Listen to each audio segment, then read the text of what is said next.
Assalamualaikum warahmatullahi wabarakatuh. Apa kabar Bapak dan Ibu guru hebat yang ada di seluruh Indonesia? Bersama saya Arsuma Febri Kartika, guru PJOK di SD Negeri 01 Sungai Pinyu, Kabupaten Mempawah, Provinsi Kalimantan Barat. Dalam aksi nyata menyebarkan pemahaman Merdeka Belajar.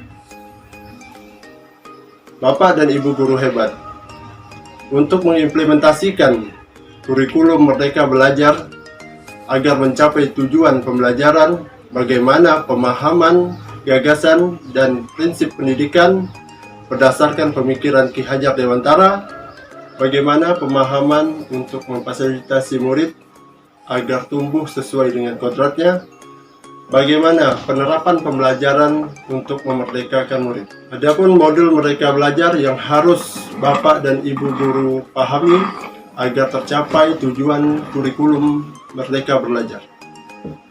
Modul Merdeka Belajar. Yang pertama, mengenali dan memahami diri sebagai pendidik. Yang kedua, mendidik dan mengajar. Yang ketiga, mendampingi murid dengan utuh dan menyeluruh. Yang keempat, mendidik dan melatih kecerdasan budi pekerti.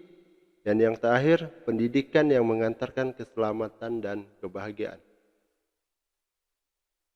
Modul yang pertama yaitu mengenali dan memahami diri sebagai pendidik. Mengenali diri dan perannya sebagai pendidik. Sebagai seorang guru, kita harus merefleksi dan mengenali diri untuk lebih memahami peran sebagai pendidik berdasarkan pemikiran Ki Hajar Dewantara. Sebagai guru, kita perlu terus belajar meningkatkan kompetensi agar bisa menghantarkan murid-murid untuk menjadi manusia merdeka. Dikutip dari pernyataan Ki Hajar Dewantara, manusia merdeka adalah manusia yang hidupnya bersandar pada kekuatan sendiri, baik lahir maupun batin, tidak tergantung pada orang lain. Apa peran kita sebagai guru? Dengan murid-murid kita yang sekarang adalah generasi digital natif atau generasi Z dan generasi Alpha yang sangat fasih berselancar di internet dan teknologi. Sebagai guru, kita perlu terus belajar meningkatkan kompetensi menyelaraskan peran sebagai pendidik yang relevan dengan konteks murid dan zaman.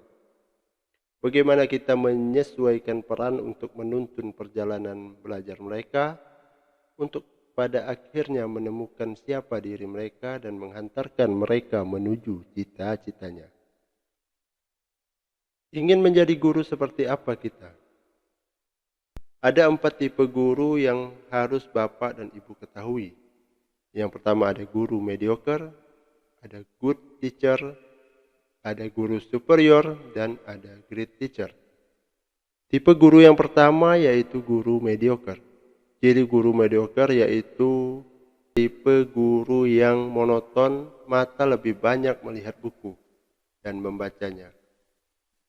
Selalu duduk atau berdiri di depan ruang kelas, pendapatnya seolah merupakan kebenaran mutlak, dan murid lebih banyak mendengar suara guru.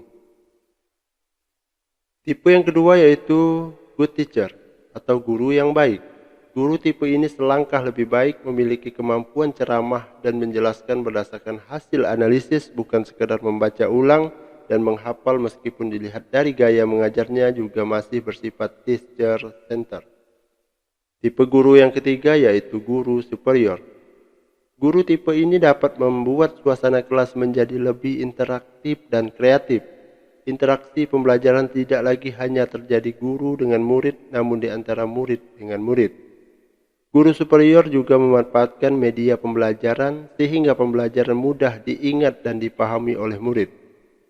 Guru superior sudah mampu menciptakan pembelajaran yang berbasis pada murid atau student center, namun guru tetap aktif. Tipe guru yang keempat yaitu great teacher. Guru tipe ini mengajar dengan sepenuh hati, ramah, ibadah, dan bermurah hati. Tampil mempesona namun canggih dalam artinya memiliki literasi, teknologi, informasi, dan komunikasi yang baik serta sering merefleksi diri. Modul yang kedua yaitu mendidik dan mengajar. Pendidikan sebagai tuntunan. yaitu tuntunan dalam hidup tumbuhnya murid. Dikutip dari Ki Hajar Dewantara. Mendidik dan mengajar kadang masih membingungkan. Mengajar adalah salah satu bagian dari mendidik. Mendidik adalah menuntun segala kodrat yang ada pada murid, baik itu budi pekerti, pikiran dan jasmani murid, agar dapat memperbaiki perilakunya serta mereka dapat mencapai keselamatan dan kebahagiaan yang setinggi-tingginya, baik itu sebagai manusia maupun anggota masyarakat. Metode pendidikan di zaman kolonial menggunakan sistem pendidikan perintah dan sanksi yang tanpa sadar menjadi warisan cara guru mendidik murid. Misal masih ditemukan kasus kekerasan pada murid di sekolah, murid mendapat hukuman atau sanksi yang berat ketika mereka belum atau tidak mengerjakan perintah guru. Contoh lain sistem penilaian dan penghargaan yang berorientasi pada kecakapan kognitif. Jangan sampai metode pendidikan di zaman kolonial jangan sampai terulang kembali. Selain pendidikan kecerdasan atau keterampilan berpikir, pendidikan kultural yaitu pendidikan yang berdasarkan garis bangsa dan budaya. Misalnya dengan menghargai proses belajar murid, merayakan setiap pencapaian belajarnya. Cita-cita Ki Hajar Dewantara yaitu kemerdekaan setiap murid mampu mengatur dirinya sendiri agar murid-murid berperasaan, berpikiran dan bekerja merdeka dalam ketertiban bersama demi mewujudkan cita-cita pendidikan nasional.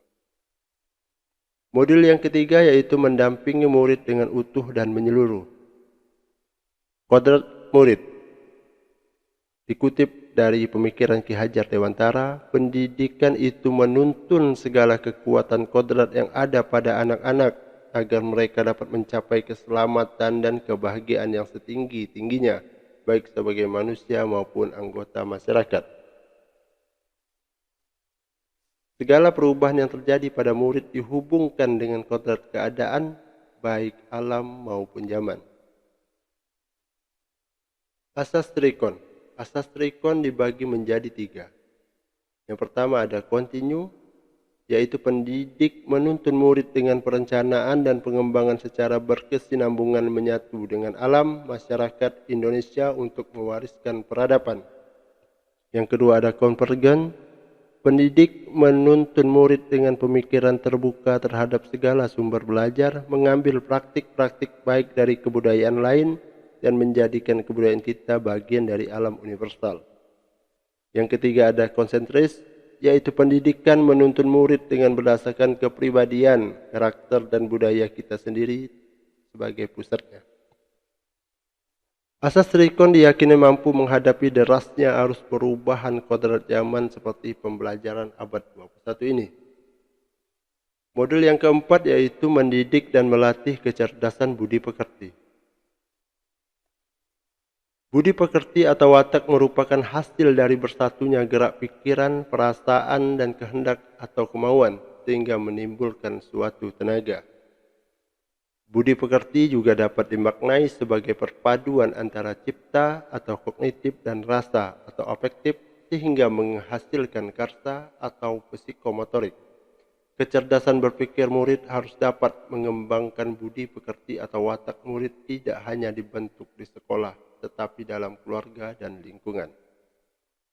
Teori konvergensi dan pengaruh pendidikan. Teori konvergensi didasarkan atas 2 teori utama.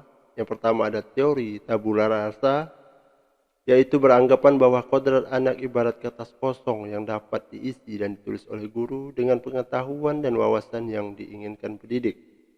Teori yang kedua yaitu teori negatif, yang beranggapan bahwa kodrat anak ibarat kertas yang sudah terisi penuh dengan berbagai macam coretan dan tulisan. Dikutip dari pemikiran Ki Hajar Dewantara, kodrat manusia sebagai suatu kertas yang sudah terisi dengan tulisan-tulisan samar dan belum jelas arti dan maksud. Modul yang kelima yaitu pendidikan yang mengantarkan keselamatan dan kebahagiaan. Mengantarkan murid selamat dan bahagia. Pendidikan sejatinya dapat mengantarkan murid untuk keselamatan dan kebahagiaan. Guru tidak hanya mengajarkan materi pelajaran tetapi mendorong murid untuk menemukan pemahaman bermakna yang relevan dengan kehidupan. Sistem Among. Among yaitu memberikan contoh tentang baik dan buruk tanpa harus mengambil hak murid agar bisa tumbuh dan berkembang dalam suasana batin yang merdeka sesuai dengan dasarnya.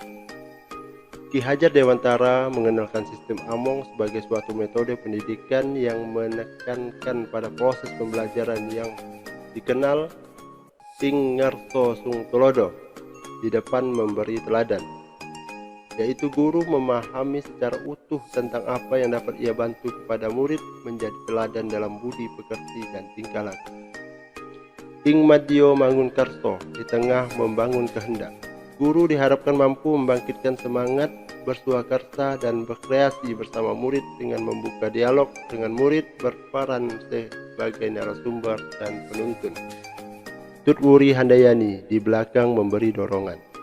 Guru tidak sekedar memberikan motivasi, tapi juga memberikan saran dan rekomendasi dari hasil pengamatannya agar murid mampu mengeksplorasi daya cipta, rasa, karsa, dan karyanya. Merdeka Belajar Abad 21 dikutip dari Ki Hajar Dewantara, tuntunlah murid sesuai zamannya. Kompetensi abad 21 menjadi kompetensi yang perlu dimiliki murid untuk menghadapi tantangan-tantangan ke depan. Untuk mencapai itu, pendidikan yang memerdekakan murid menjadi salah satu cara murid merdeka dalam belajar, menggali keingintahuannya dengan bimbingan guru. Menciptakan lingkungan pembelajaran terbaik murid. Membimbing murid memperbaiki bangsa, peran keluarga, sekolah, dan masyarakat.